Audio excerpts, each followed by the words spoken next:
to express the disgust of this House on the actions and the words of one of us, the member for Juja, the Honorable Koimburi.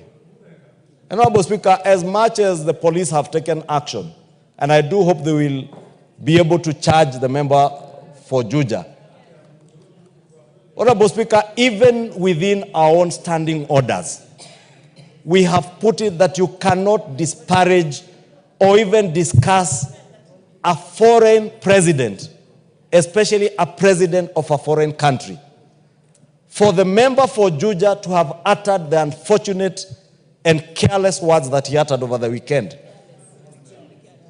And shamelessly, Honorable Speaker, in a church, on a pulpit, saying that other African leaders were being bribed, Honorable Speaker.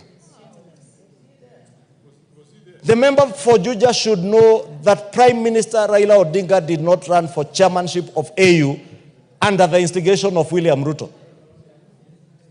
Prime Minister Raila Odinga chose to run as chairperson of AUC, of the African Union Commission, on his own volition, because he is a Kenyan and an African statesman who deserved that position.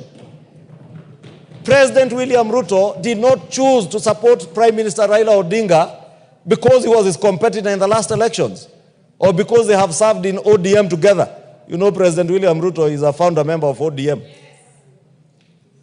He chose to support Prime Minister Raila Odinga as a deserving Kenyan and African statesman. The presidents, many presidents who voted for Raila Odinga to be chairperson, did not do it at the instigation or because they were influenced by anybody.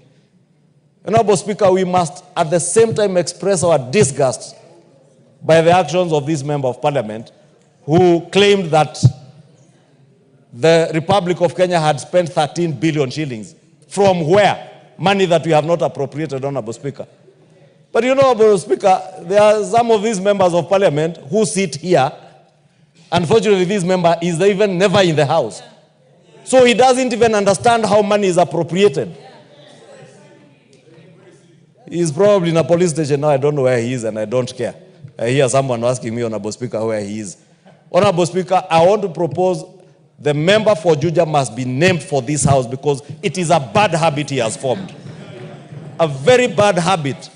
You will recall last year, the same member, when members voted for the finance bill, yes, he claimed that they were being paid, I think, 200,000 shillings to vote for the finance bill. This 2 million shillings. 2 million shillings. He came here, stood there and apologized, Honorable Speaker. And the House, out of our own magnanimity, we chose to forgive him. When the impeachment motion came, he then went again to claim in some funeral somewhere where, you know, he's fond of following some other man there in funerals. He went to some funeral and claimed that members again were paid during the impeachment motion. Over 280 members, 282 members who voted in the impeachment motion, he claimed they were being paid. And he mentions figures from his head. And I see the person he follows in funerals repeating the same things. And that's how you know birds of a feather flock together. Honorable Speaker, now he has moved from members of parliament on the finance bill, impeachment motion.